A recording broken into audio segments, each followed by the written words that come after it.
ó mà ṣe o, arìnrìn-àjò mẹ́rin kú sínú ìjàmbá ọkọ̀. Èèyàn mẹ́rin ni wọ́n kú kú àìròtẹ́lẹ̀ nígbà táwọn ẹlòmíín tún farapa nínú ìjàmbá ọkọ̀ kan tó wáyé lójú ọ̀nà márosẹ̀ Àkúrẹ́ sílùú Oǹdó lọ́jọ́ Ìṣẹ́gun túsídẹ̀ẹ́ ọ̀sẹ̀ yìí. Níbàámu pẹ̀lú ohun tá a fìdí rẹ̀ múlẹ̀ látẹnu òṣìṣẹ́ àjọ ojú pópó kan, ìjàmbá yìí ló wáyé ní nǹkan bíi aago 5 ìrọ̀lẹ́ lágbègbè kan tí wọ́n ń pè ní Ọ̀pá níjọba ìbílẹ̀ Gúúsù Àkúrẹ́. Ó lóhun tó ṣokùnfà ìjàmbá ọ̀hún ni bí ọkọ̀ ayọ́kẹ́lẹ́ Toyota Corolla kan tí nọ́mbà rẹ̀ jẹ́ RSH 196AX pẹ̀lú ọkọ̀ Almera aláwọ̀ ewéko míì tó ń bọ̀ láti ọ̀nà Oǹdó ṣe forí sọ ara wọn. Èèyàn 11 ló ní wọ́n wà nínú àwọn ọkọ̀ méjèèjì, nínú èyí tá a ti rí obìnrin 5, ọkùnrin 4 àtàwọn ọmọdékùnrin 2.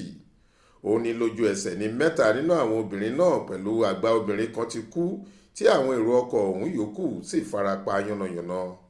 Ilé ìwòsàn ìjọba tó wà l'Ákúrẹ́ la gbọ́ pé wọ́n kó àwọn tó farapa lọ fún ìtọ́jú nígbà tí òkú àwọn tó pàdánù ẹ̀mí wọn pẹ̀lú sì wà ní ọsibítù yìí kan náà títí táwọn ẹbí wọn yóò fi yọjú.